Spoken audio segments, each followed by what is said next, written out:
This is Beaten with a Shtick, snappy smackdowns of anti-Semitism and anti-Zionism, with Pat Johnson.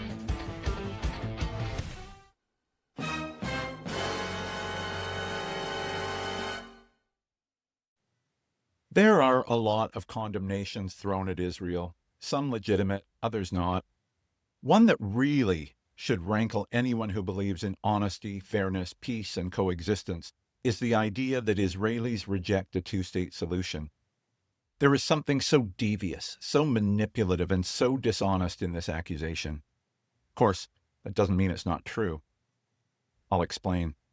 The current Israeli government certainly rejects what most Western observers would recognize as a two-state solution. Israel's Prime Minister Benjamin Netanyahu has said that, come what may, Israel will maintain military control between the Mediterranean and the Jordan River. That is, even in the event of an independent Palestine, Israel will not permit a militarized Palestinian state. This statement has evoked feverish outrage among the permanently apoplectic activist set, but it is nothing but pure common sense. Since the Palestinians snuffed out the Oslo peace process in 2000, Palestinian leaders have demonstrated precisely no willingness to live in peaceful coexistence with Israelis. Allowing an independent Palestine to be a militarized state, which it would have been under Oslo, would be an act of profound irrationality on the part of Israel. Discussing whether an independent Palestine would or would not be militarized, though, is to get ahead of ourselves. The larger issue is whether there will be an independent Palestine at all. Let's just lay it out clearly. There will be an independent Palestine when Palestinian leaders, clergy, media, the education system, and the general population give Israelis reasonable cause to believe that a sovereign Palestine would be something other than the sort of hate-driven terror regime we have seen for 2 decades in the Gaza Strip.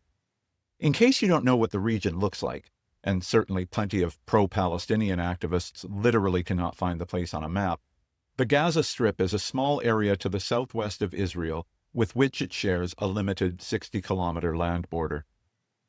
Even though it is a mere 60 kilometers, and Israel had, they thought, adequate security along that comparatively short frontier, thousands of murderers and rapists crossed that border and invaded Israel on 10/7. This after almost 20 years of incessant missile attacks from that enclave of terror. The Green Line, which, give or take, is presumed to be the border between Israel and an eventual Palestinian state in the West Bank, is more than 400 kilometers. More importantly, this border snakes through the heart of Israel's population centers. A militarized independent Palestine would endanger the lives of every single Israeli citizen in a way that even the dystopian terror regime in the Gaza Strip does not. I know from witnessing the celebrations of the atrocities of October 7th that many people do not have a problem with this idea. But Israelis and others who are not murderous sociopaths do have a problem with it. Israelis learned their lesson on October 7th if they hadn't learned it before. They will not let down their guard. The idea of a militarized, independent Palestine was probably stupid on October 6th. October 7th made that idea beyond idiotic. It is off the table, probably for most of our lifetimes, as it should be. What is infuriating, though, is that overseas activists blame this state of affairs on Israel. Yasser Arafat murdered the two-state solution on September 28, 2000. A surprising number of Israelis, dedicated peace activists sworn to coexistence, continued for years in the faint hope that Palestinian leaders and, yes, Palestinian people would come to their senses and demonstrate that they were not sworn to the annihilation of the Jewish state, and in far too many instances, of the Jewish people. Most of those Israelis, save for the most idealistic, bless their hearts, have had their eyes opened to the reality. We cannot, I should add, blame the Palestinian people unreservedly. While opinion polls indicate that around 75% of ordinary Palestinians endorse the atrocities of 10/7, they too are victims of the Palestinian terror regimes. They have been indoctrinated for 3 generations and counting by a perverted education system that prioritizes martyrdom over math, hatred over home ec, and jihad over geography. Undergirding this official education, some of it paid for by Western governments through our support of UNRWA, Palestinians have been inundated with glorification of martyrdom, hatred of Jews, and revulsion for coexistence and peace through every facet of Palestinian society, from murderous Sesame Street-style TV shows for children to the annual glorification of terrorists like Dalal Mughrabi, to streets, squares, playgrounds, and stadiums named for suicide bombers, and on, even a school named for one of the perpetrators of the 1972 Olympics massacre.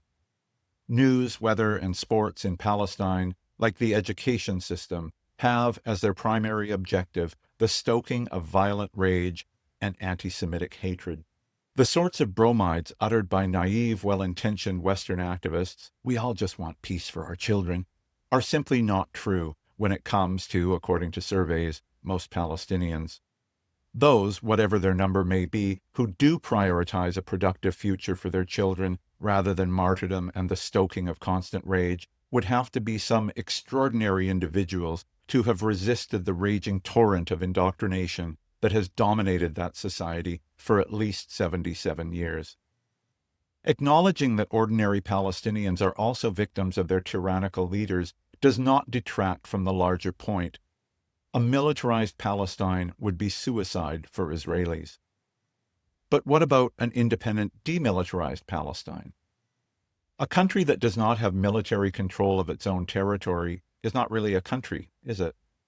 So, yes, when Netanyahu says that Israel will maintain military control from the Mediterranean to the Jordan, that does rule out a two-state solution. But Netanyahu, it doesn't matter what you think of him or, according to opinion polls, how close he is to the end of his career, is only stating an unavoidable truth. Israelis have given up on a two-state solution, but only because Palestinians killed it. Palestinians have shown that a two-state solution would almost certainly result in nothing but permanent war. What sort of sucker would support a two-state solution in such a situation? The people screaming Free Palestine today are, put mildly, placing the cart before the horse. A two-state solution can and will happen only when the two sides demonstrate a willingness to live in peaceful coexistence. During the Oslo process, Israel demonstrated that in spades. By killing Oslo, Arafat proved what many of us knew all along. This was never about Palestinian sovereignty. It was, and remains, about ending Jewish sovereignty. The endless violence of the past 25 years has given Israel no reason to believe that Palestinians would be willing to live in peace. The slogans we have heard on constant repeat since 10/7 reinforce this inverted cart-horse narrative. Resistance is justified when people are oppressed, according to the placards we see on the streets of Western capitals. Well, no, not really. Not when that oppression is a consequence of those people and their leaders refusing to live in peace, to promise mass murder, and occasionally making good on that promise. On September 28, 2000, Yasser Arafat overturned the negotiating table, ending the Oslo peace process and inaugurating a quarter-century of violence and war. And yet, with the slightest indication that Palestinians were prepared to live in peace, Israelis would right that table and return to negotiations in an instant. Far from demonstrating this willingness, Palestinians have only become more intolerant, violent, and rejectionist. That, alone, is why the two-state solution is dead. To blame Israelis is like blaming the victim of domestic violence for a lack of harmony in the home. It's disgusting. As I said at the beginning, there are a great number of aspersions thrown at Israel. Yet whatever Israeli actions or military interventions we might criticize or condemn, every one of them is a reaction to Palestinian intransigence and violence. If there were no Palestinian violence, there would be no Israeli responses. Palestinian violence is the one thing standing in the way of Palestinian sovereignty. So if activists truly wanted to free Palestine, they would demand an end to Palestinian violence and insist that they return to the negotiations they destroyed in 2000. Instead of chanting, end the occupation now, activists should encourage, no, demand, that Palestinians take the steps that would allow the occupation to end. Let's be crystal clear. The occupation exists because of Palestinian violence, not the other way around. Let's make it even simpler. No peace, no Palestine.